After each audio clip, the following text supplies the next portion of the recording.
We are Group W, and our topic is integrated drone surveillance system. And my team member are Yuhao Xu, Meng Qike, Yifei Zhao, and Yuan Li. And firstly, from the Australia Tender Government website, we found a request for proposal of the provision of primary systems integrate to trail and for the bidding document of integrated drone surveillance system. We decide to contract the project of the system related and displaying real-time UAV activities in the bidding document. For the background, as Australia Civil Air Navigation Service provider, Air Service is responsible for providing safe, efficient, reliable, and environmental friendly service for all civil airspace managed by Australia. Today, Air Service is legally obligated to ensure that the airspace where current airspace users request or choose to use our service may be protected and shared by new airspace users. Efficient access, it is necessary to detect non-cooperated drones around critical infrastructure sites. On a global scale, the rapid development of the shield drones is prevalent, and technology reduces the resources and the expertise required to perform complex tasks. And next page. About this page, we will talk about the goals. Firstly is develop a real-time monitoring system for drones. Second is record the accuracy of the surveillance drone system. And the system is used around the airport without interface. And a successful system will need to meet the inspection requirements of PSI. Apart from that, deliver the system within the specific time and provide a catalyst for a comprehensive drone detection solution to achieve the goal of maintaining safety around critical locations. And test the feasibility of long-term development of select solutions for select airports for development. Next page. And the drones around the airport may affect the normal operation of the airport. So it is very important to monitor and manage these drones properly. The system must feed data from many sensors. All feeders run as threads, which means that the sensors are connected and acquired at almost the same time. In addition, digital cameras are not fast enough compared with the speed of normal helicopters, and it is difficult to capture images. Due to its specifications, it can only take one image and software every 3 seconds. Our project aims to provide solutions to these problems. Next page. For the safety of aircraft and ground personnel, the operation of the airport is strictly restricted, and the airspace above and around the airport is managed and controlled by air traffic control. Therefore, anyone flying is drone in a near an airport needs to coordinate with the air traffic control department. Some services providers provide airspace intelligence and detailed map overlays of restricted airspace. A FlyNow Enterprise provides REST APIs that can be used to integrate with such services, enabling service providers such as drone to safely conduct surveillance activities without violating any airspace regulations. So what should our project deliver?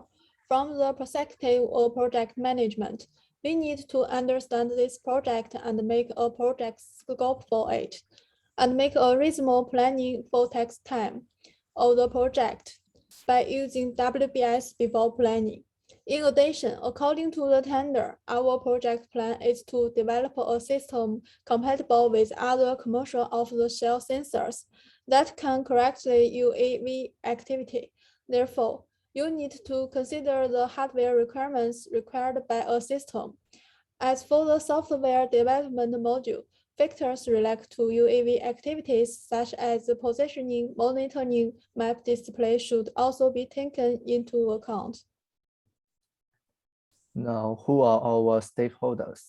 Our stakeholder is Air Services Australia is an Australian government-owned company responsible for providing safe, reliable, efficient, and environmentally friendly services to the aviation industry in the Australian flight information region.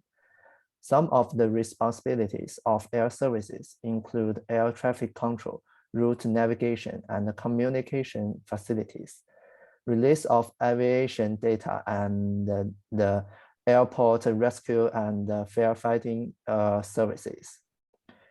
In order for the aviation service to fulfill its legal obligation to maintain the safety of airspace users, Air Services Australia seeks to carry out IDSS test activities to investigate how to detect and safely manage UAV detection around the airport environment. The system has 3 parts. One part is a surveillance sensor package capable of detecting all drones in the area of interest. The second part is a data integration and management system. And the third part is a display and control system for the human and the system interface. About the scope of project, our project is to build a UAV real-time monitoring system. The specific project needs to include document delivery and product delivery.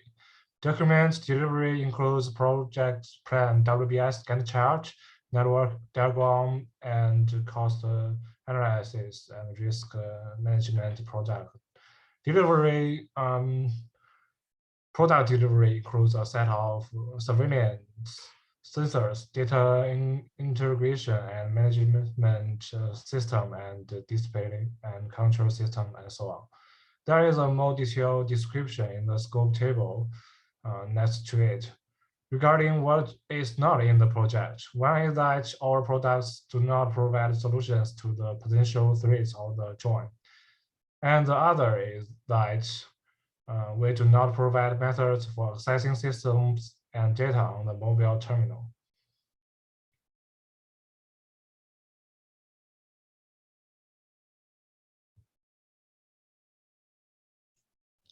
We use Gantt charts to virtually map the tasks and times scheduled in the project plan. Since the requirement of bidding document is that project must be complete before October 13, the project can only be completed by reasonably arranging the task time within the construction period. So the duration of project on the Gantt chart is from April to October. The Gantt chart shows that project start date, and the duration of the main project content and sub-project content. Rowley estimates the dependence of each task to determine the project milestones. For example, in 2.2.5 interface design, the connection line in the Gantt chart shows that it must be implemented after 2.2.4 system software design. And that task is a milestone, an important point in time to check the schedule.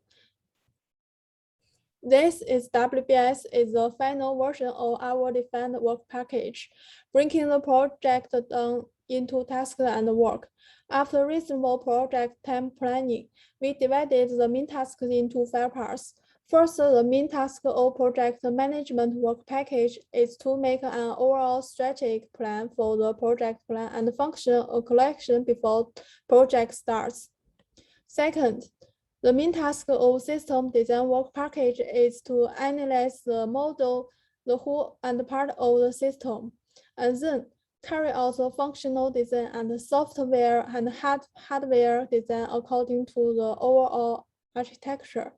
Third, the main tasks of the system development work package is the software and hardware development and integration of the system. Fourth, the main task of the system test package is test and improve the developed system. Finally, the delivery project work package is mainly reasonable for the delivering the project report and a set of hardware and software deliverables. Next, please. The purpose of this table is to mark WBS subdivided activities with symbols, record the duration of activities, and determine dependence to draw network diagrams. According to the duration of each activity, the earliest start time, the earliest completion time, the latest start time, and the latest completion time of each activities are calculated. And the time of the intra-project experience is 138 days, and with the critical path. Activities on the critical path must be complete on time.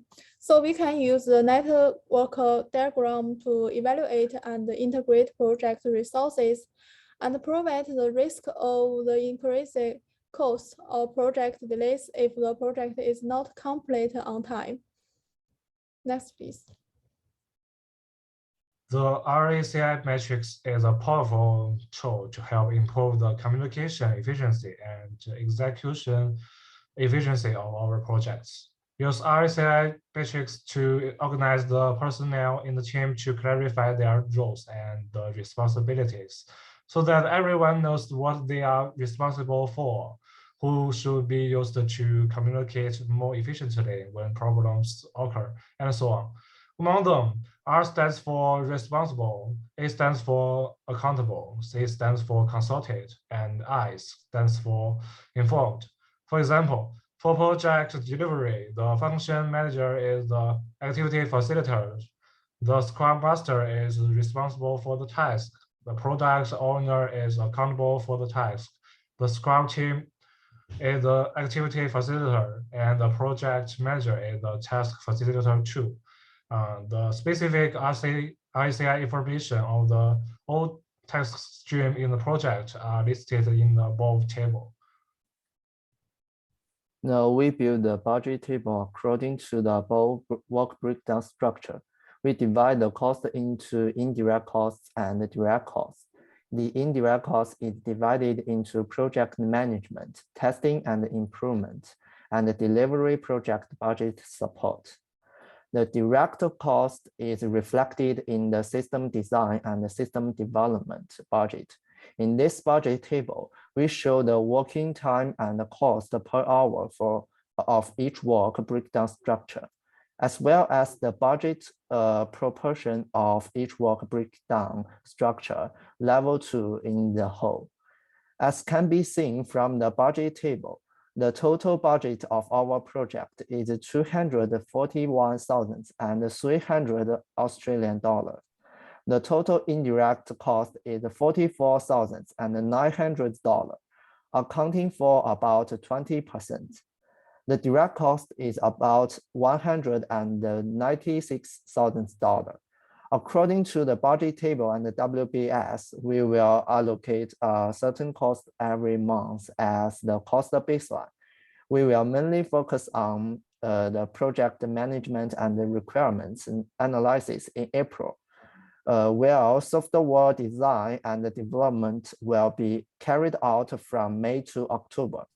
The subsequent expenditure is mainly used for testing and post-launch technical support. Regarding the risks, we include 3 parts below. First, I think our project will encounter 5 major types of risks. The financial risk is that the project may overspend due to estimation errors or waste. At this time, we should do enough research to make a budget that is as accurate and appropriate as possible to avoid risks. Design risks include functional design that does not meet requirements or lack of functionality. This requires us to determine the requirements in advance with the responsible person. And the communication risk, we should set up a weekly meeting to correct the problem. As for the projects that do not comply with the local laws, we need to investigate and make adjustments and apply for relevant certificates in advance. Regarding the project postponed, this requires us to set aside a contingency time or alternative plans in the schedule. On the other hand, if this risk have occurred, we need to make relevant remedial measures. Among them, financial risks, communication risk, and schedule risks are most likely to occur, while financial risks and design risk has more serious consequences. So I first introduced the most important remedies for financial risks. The first is to find out the root cause and errors or wasteful links, and while meeting to discuss corrections, look for new investments to make up for the funding gap. In addition, regarding legal risks, when the product cannot be listed due to the law, we can only modify and adapt for local regulations, apply for permits and certifications from relevant departments. After the scheduled risk occurs, we need to reallocate the workload, increase the labor force, or apply for an extension. I will continue to introduce the specific prevention method of timetable risks below. In parallel projects, find all projects that are not the longest time, calculate the floating time range, and these shorter projects will have more relaxed time. On the other hand, we could add the actual time to prevent the loss caused by the timeout of the project. For example, in the network diagram, we can add 3 days of floating time after G because E to I is 3 days longer than E to G. Because there were a lot of serious tasks before K and the time was tight, we can give a delay of 2 days appropriately. And finally, add 2 days to 140 days in a total time of 138 days. The advantage of the project is that effective and complete monitoring system ensures that the drone can work normally and will not collide with the aircraft, especially the potential threat of foreign drone interface. And the project can effectively supervise all unmanned persons performing tasks. It will not affect the normal operation of the airport due to improper monitoring. In addition, the system developed by the project complies with PSI's testing regulations and performance tasks in the strict accordance with the standards. The materials selected for the implementation of the project are environmentally friendly materials, which can effectively control the cost. At the same time, after the completion of the project, the cost of the manual supervision can be saved. At the same time, compared with manual supervision, the use of system supervision will be safer and reduce accident probability. Our project can effectively solve existing and potential problems and can ensure the drones will not affect the order and normal operation of the entire airport. We use a well-trained team and advanced technology to improve the accuracy of the civilian drone system and have formulated a reasonable work process and plan to ensure that it can be completed on time. In addition, a professional maintenance manager team will regularly upgrade and inspect the entire system to ensure that the system can cope with the high workload. And next is the QA part. Do you have any questions? Thank you for watching.